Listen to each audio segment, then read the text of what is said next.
મારું નામ એડવોકેટ કેયુર પટેલ છે, વલસાડ। આજ રોજ અમે બધા જે 9 તારીખ આવી રહેલી છે વિશ્વ આદિવાસી દિવસની ઉજવણી માટે આજ રોજ અમે બધા ભેગા થયા છે। તો તેની ઉજવણીના ભાગરૂપે આજ રોજ જે આપણે બિરસા મુંડા સર્કલ કહી શકીએ, લોકો ધરમપુર ચોકડીના નામે જાણતા હતા, પણ હવે એ બિરસા મુંડા સર્કલ થઈ ગયું છે।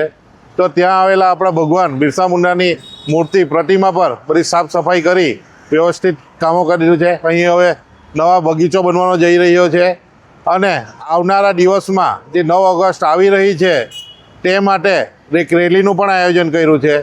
જે રેલી એક રેલી થશે દોડિયા સમાજ હોલ અટકપાટીથી કલ્યાણી બાગ સુધી, જેનો સમય છે સવારે 9:30 વાગે, અને બીજી રેલી જે થવા જઈ રહી છે ગુંડલાવ સર્કલથી કલવાડા ચોકડી સુધી, જેનો સમય છે 3 વાગ્યાનો। આમ 2 રેલીનું આયોજન કર્યું છે। દર વખતે એક જ રેલી થતી હતી, પણ આ વખતે 2 રેલીનું આયોજન થશે। તેમાં તમામ જનતાને, તમામ આદિવાસી ભાઈઓને જોડાવા માટે હાર્દિક આમંત્રણ આપીએ છીએ। અને આજરોજ એની મિટિંગ પણ હતી। તેમાં નક્કી કરવામાં આવ્યું છે કે હવે બોલેલું ચાલશે નહીં, પરંતુ હવે કામો દેખાશે।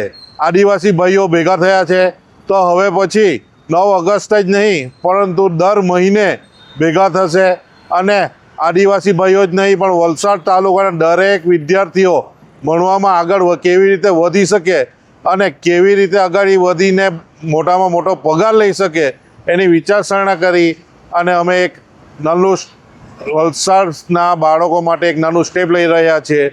જેના ભાગરૂપે એક તો દરેક સ્કૂલોમાં અમે યોગાસન ચાલુ કરવા જઈ રહ્યા છીએ। બીજું અમે ચાલુ કરવા જઈ રહ્યા છીએ કે બાળકો ભણે નહીં પણ ગણે કઈ રીતે, તો એના માટે પણ અમારું એક 2 અમે મુદ્દા લઈને ચાલીએ છીએ। આવનારા દિવસોમાં આ 2 મુદ્દા પર કામ થશે। દરેક સ્કૂલોમાં યોગાસન થશે અઠવાડિયાના 2 દિવસ, અને એ ભણી ગણીને તો આગળ વધશે જ, પણ ગણીને કઈ રીતે આગળ વધશે તેના માટે પણ આદિવાસી ભાઈઓ જે ભેગા થયા છે તો તેના પર કામકાજ કરશે। અને આવનારા વર્ષ પછી એનું રિઝલ્ટ જોઈ શકશો આપ। તો તેના ભાગરૂપે સૌને આદિવાસી ભાઈઓને 9 ઓગસ્ટ વિશ્વ આદિવાસી દિવસે ભેગા મળી 5000થી 6000 જેટલું પબ્લિક ભેગું થવાનું છે। તો આપ પણ જોડાવો અને વિશ્વ આદિવાસી રેલીમાં જોડાવો, જેનો સમય છે સવારે 10 વાગે, ધરમપુર ચોકડી, બિરસા મુંડા સર્કલ, દોડિયા સમાજ હોલ પર 9:30 વાગે, અને તમે સાંજે આવો છો તો ગુંડલાવ ચોકડી સાંજે 3 વાગે, ગુંડલાવ ચોકડીથી કલવાડા। આ અમે કર્યું છે। તો બધાને વિશ્વ આદિવાસી દિવસની શુભેચ્છા પણ પાઠવીએ છીએ અને બધાને રેલીમાં જોડાવા માટે હાર્દિક ભાવભીનું આમંત્રણ આપીએ છીએ। જય આદિવાસી।